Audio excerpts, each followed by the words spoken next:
What is going on, everybody? This is Derik Smith from The Love of Play, coming at you post Naxx expansion for another deck spotlight.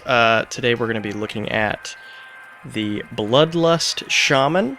There's a couple different variations of this deck, but I like to use decks that don't require any legendaries because I don't have the money to throw at this game, nor do I have the time to grind out enough dust to get legendaries. So this deck doesn't have, I don't think, any legendaries, and it makes use a lot of like really basic cards that people can get pretty quickly.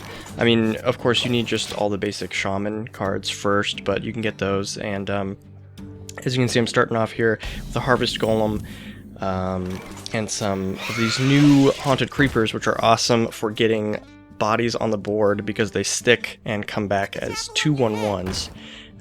Which this deck is all about filling the board for a Bloodlust finisher. Now, I usually save the Rockbiter weapon for like a Nerubian egg, so there's a way I can, get it to die and become a 4/4, but because I personally hate playing against a Knife Juggler, I use it there to split up my spider and take out the Knife Juggler sooner rather than later, because I don't want him taking away my 1/1s. So there's the 5/5. I think at this point I decide to ignore it for now because it's not a huge threat to me. I have a lot of health, and instead I go with another sticky body on the board, hopefully getting ready for a Bloodlust. So yeah, it's called Bloodlust Shaman because, I mean, it's really versatile. There's like things, that like options for threats like hexings and the feral spirits there, and board wipes. So it's kind of an overall good deck in terms that it has lots of answers, but it's not too fancy. It doesn't have very many. Doesn't have like any epics, like barely. More than average rares, and somehow it still manages to perform pretty well. So I'm gonna go with clearing out the board and keeping my spiders up, and popping down a totem to get another body on the board. I think this match pretty much goes pretty ideally in terms of what this deck's supposed to do. It doesn't always go this smoothly. But this rogue's a little slow, and I keep a presence pretty consistently. And there's no reason to hex, so I'll get the Argent Squire. Another body that sticks a little bit because it takes, absorbs the first amount of damage. So it ensures that I have more bodies on the board for when I do draw that Bloodlust. Bloodlust, if you don't know, is a card in which it just gives all of your creatures or minions +3 attack for 1 turn. So it's obviously a bit of a finisher, but it can also be used to help clear a board or if you're in a tight spot.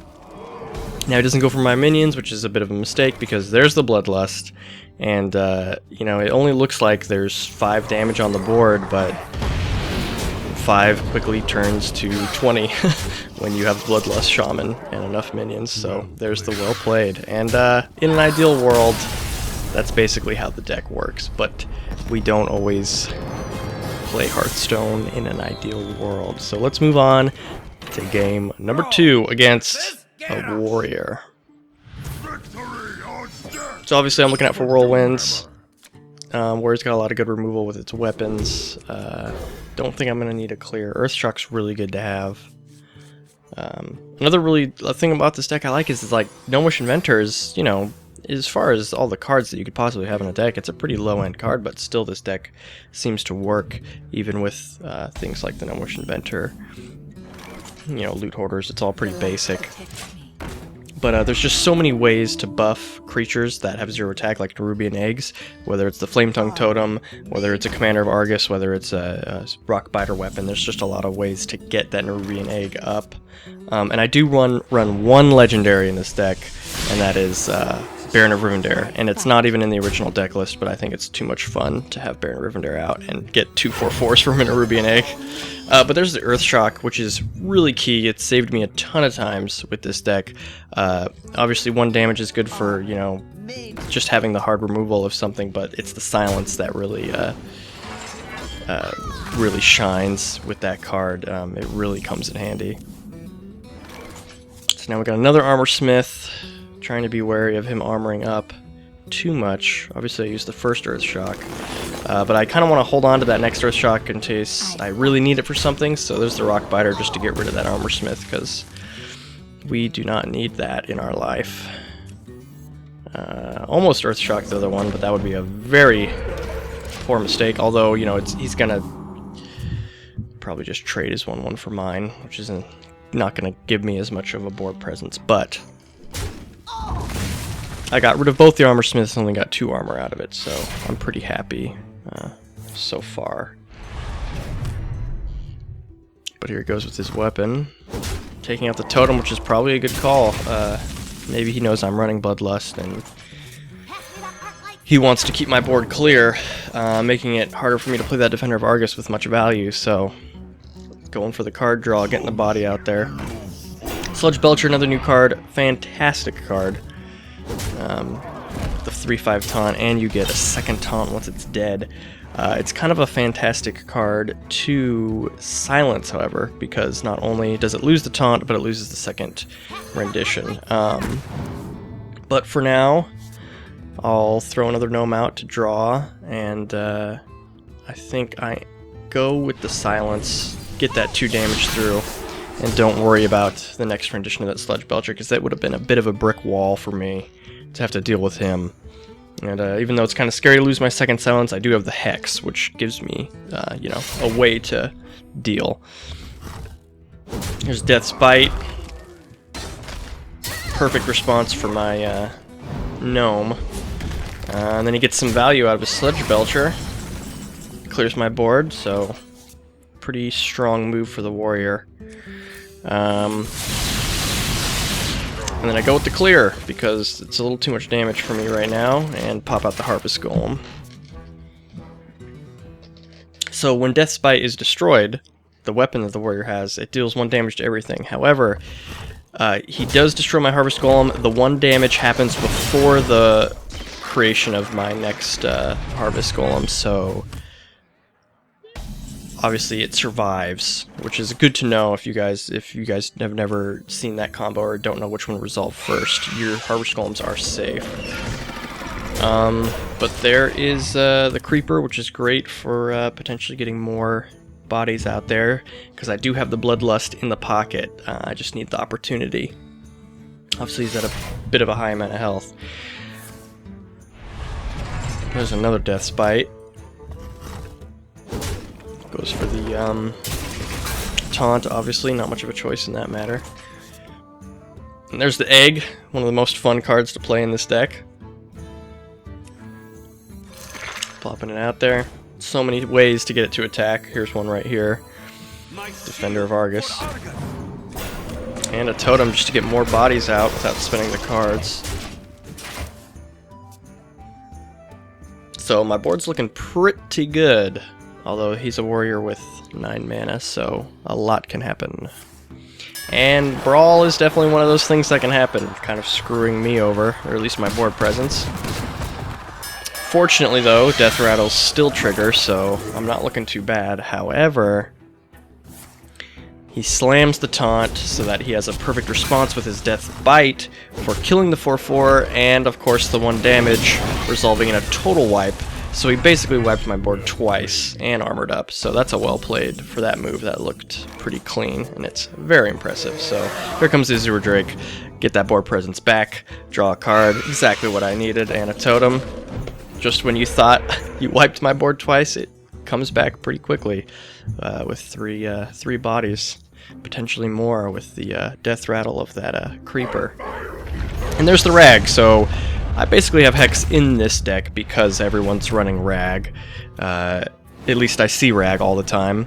Unfortunate I got my 4/4, kind of a huge bummer. It's like the luckiest thing he could get. But we can deal with the Rag. take him out with the totem.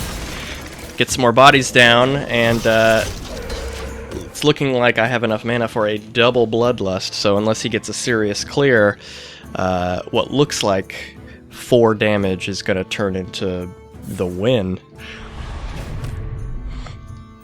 He armors up, says go, biggest mistake of his life, and here is the double Bloodlust. Just such a ridiculous way to win, but effective nonetheless. There it is. Good game.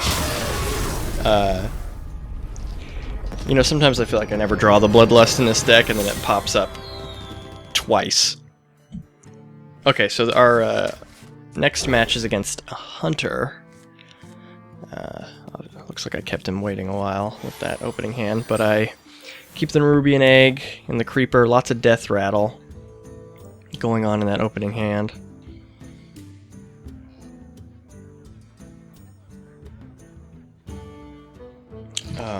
Now, this deck has trouble with hunters, for sure, mostly because I'm all about filling up my board with a bunch of minions that don't seem to be very threatening, and Unleash the Hounds kind of takes advantage of that majorly, because he gets a huge bang for his buck, and I don't really have much. He kind of clears me with that. Unleash the Hounds is kind of the bane of this Shaman deck. Taking his sweet time in the beginning, though.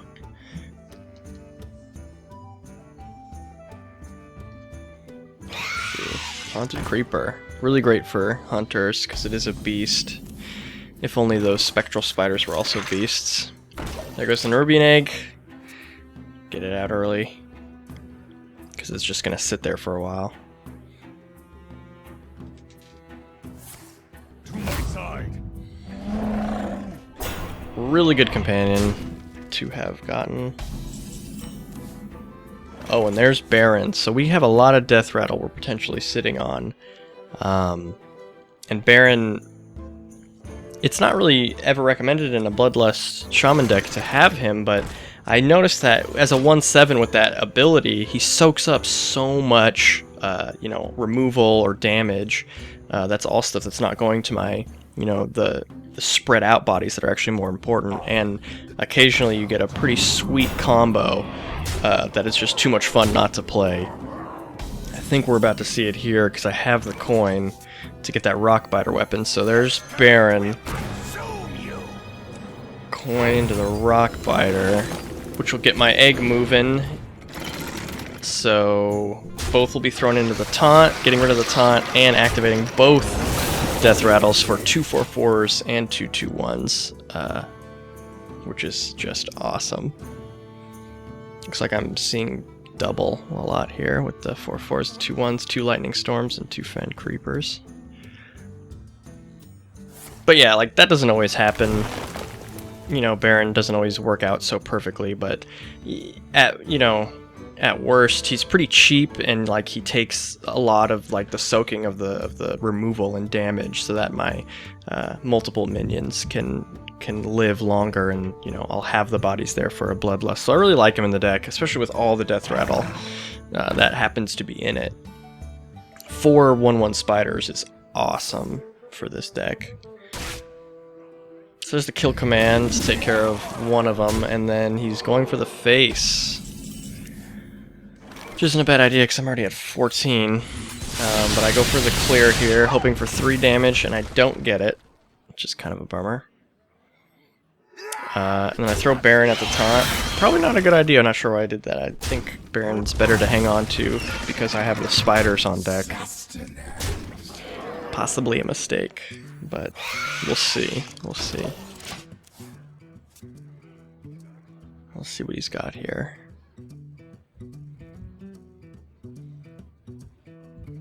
So we haven't seen Unleash the Hounds yet. And there's a buzzard, so that makes me feel like... No.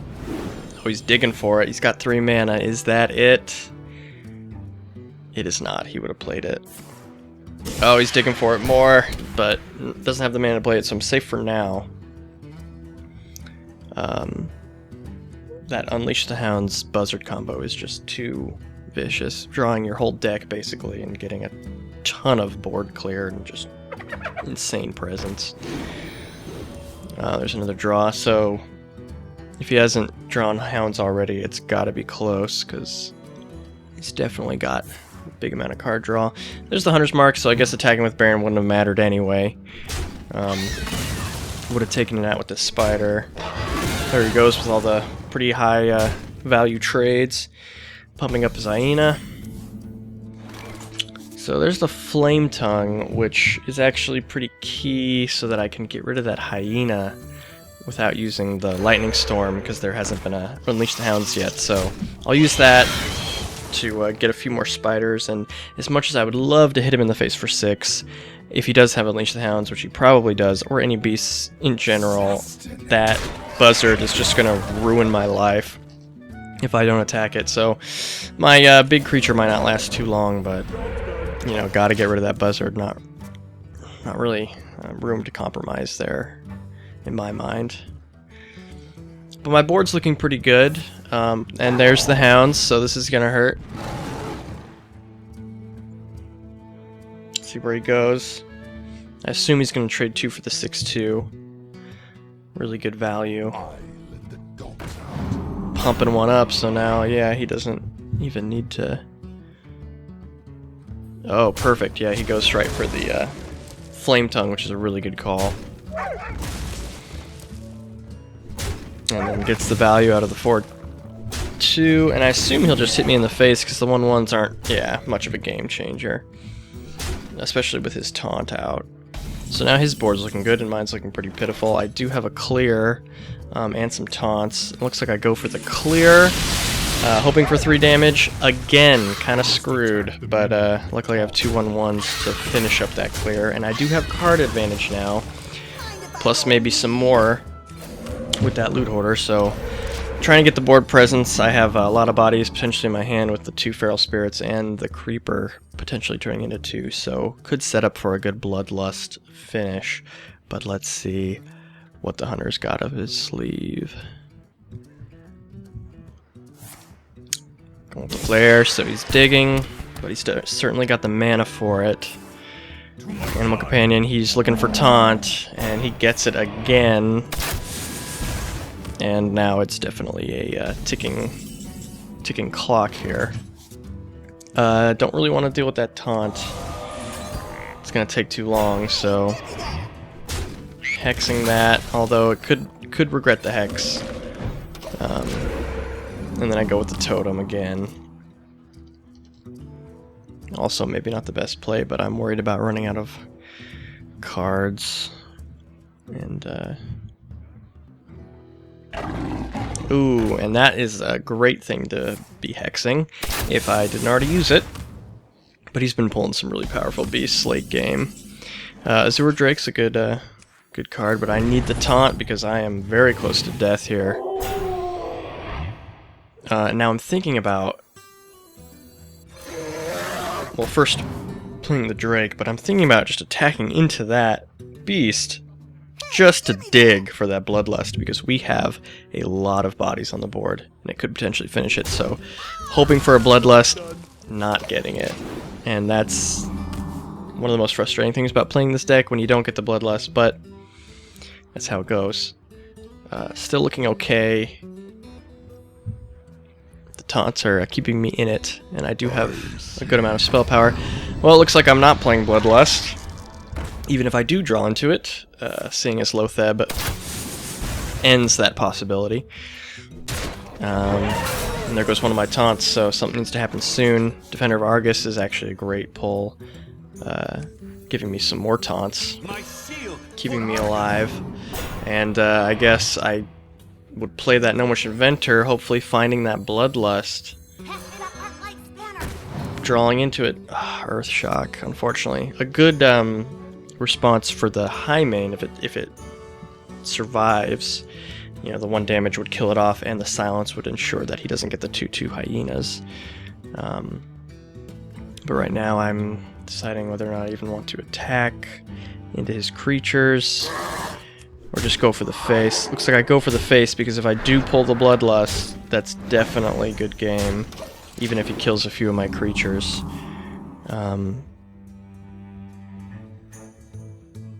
But we'll see. Looks like a kill command will win it right now, if he's got it, but he must not. That 1/1, he's going to throw away. Yep. That could be King Crush, or it could be a parrot. Hoping for the latter. He's got 3 taunts to get through and 2 big creatures. What's he going to do? Gets rid of 1. And, yep. Unleash the Hounds will definitely do it. As I said, the bane of this deck. That's got to be fatal as he plows through. Yep, he's got 3 to get through that taunt, and that 6/1 has not attacked, so that'll be it. With mana to spare for, you know, his hero abilities. So it's looking like this game's going to be a loss. This deck does struggle a little bit with Hunter, but we played a good game. Taunts couldn't keep us in it, and needed the Bloodlust but didn't get it, and that sometimes happens. And to add insult to injury, we have been deranked. Alright, next game we're going to play a Warlock. And there's the Bloodlust I needed, but we're going to have to mull that away because too early. But I do like the Rockbiter and the Flame Tongue. If I get an Arubian Egg, we have all sorts of options to get it to fight. I do like the primary colors too in the Shaman deck, blue, green, and red. Very colorful set of cards. Very primal, as a Shaman would be. There's Argent Squire, pretty much a no-brainer. Get that sticky Divine Shield out early. Now we're either playing against aggro or hand, and I guess since he skipped his first... Yeah, this is a hand lock. Trying to build that hand up so we can get some huge creatures out. Things like the Drake that has a health equal to the amount of cards in your hand, and all sorts of giants, which I don't have the money or dust to create, so you probably won't be seeing a hand lock tutorial coming from me anytime soon. But we swing away with our humble loot hoarder. Heals up with the Farseer, not a bad play. Gets 3/3 on the board. And then Flame Tongue Totem, just like that, 3 damage, turns into 7, which hurts. And keep his Farseer alive. I maybe could have attacked into him with the Divine Shield to protect my Flame Tongue Totem. Maybe a good call, but there's the Hellfire anyway. He should have attacked... Yeah, that was a mistake. He should have attacked my Divine Shield so that it would be consumed by the Hellfire, since his creature would be dead anyway, or at least attacked me. Done something with this creature before he threw it away. But, you know, only rank 14, 13 and 14. Mistakes are sometimes made. Once you get into those single digits is when things start becoming a little bit more challenging, a little bit more flawless turns. But anyway, we get the Fern Creeper out, and he plays well, can't attack. The 4/5 that can't attack, so definitely going to see a Defender of Argus or something to give it taunt. I got a few options here. I go with the Azure Drake to get that spell damage and another large body on the board. Don't need the taunts or the clear. Don't really need to draw either, so it's, you know, good value for that Drake. Get it out, and he's already down to 14, so we're actually looking pretty good. There's the Soulfire himself. Now, I thought he did the Soulfire on himself because he was frustrated. However, he did it so that he could have a 0 cast Molten Giant, which is kind of a really interesting play. I've never seen that before. Unfortunately, he discarded a Molten Giant, which he probably hated that happened. But now he's got a 8/8 with taunt, 4/5 with taunt, and gets rid of that Azure Drake. So a pretty huge turn for him. It's a lot of bodies. Let's see what we can do with our little 1/1s. I think the first thing I do, the first step, is to try to do as much mass damage to everyone, so I figure out who it is I'm going to be attacking with who, because I do have options for boosting their attack with the Flame Tongue and the Rockbiter, as well as 3 direct with that Elemental, but I think I decide almost Rockbiting the Spider and throwing him away to get more bodies and doing more damage. But before I do that, let's see what RNG says about a Lightning Storm. not bad. 3 to the magma giant, which is good, or lava giant, making my flame tongue able to give me a few good trades. Get some value. So there's 3 to the giant, giving me those 1/1s. And yeah, 3 more to the giant, getting rid of that huge threat, and then rock biting the 1/1 who hasn't yet attacked. A little bit of overkill, but a good trade to get rid of his 4/3 with taunt. And now he's got nothing but a 4/2. My board's somewhat looking alright. That creeper helping me out. Getting rid of that flame tongue totem, good call. Tapping into a card at such low health and not being able to play anything kind of hurts. Sitting on 5 mana, and I have the Bloodlust, so I think what I do here, put some bodies out, do a little bit of damage, just to ensure bloodlusting for the win, I think. I mean, he's gotta take out a lot of... Oh, well, there's the taunt Divine Shield. That's a huge play for him, and silencing the Harvest Golem, making it less sticky, which is a good call. Fortunately, we just drew into the win with the Earth Shock, totally devastating that card. Getting rid of the taunt, getting rid of the Divine Shield, all in one, giving us way to Bloodlust for the win, and that is the Bloodlust Shaman. Pretty fun deck. I win probably more with this deck consistently than any other deck. So let's check out the deck list. Pretty cheap. You know, there's the Argent Squire, Flame Tongue Totem, Haunted Creeper. You are going to need to have played Naxx Rammus to get this deck, so you can get things like the Nerubian Egg, and Baron, obviously, the only legendary, which you can get by just playing the game. But besides the few Naxx Rammus cards, this is all just, you know, pretty easy to get cards with some of the Shaman cards as well. So that's it. See you next time.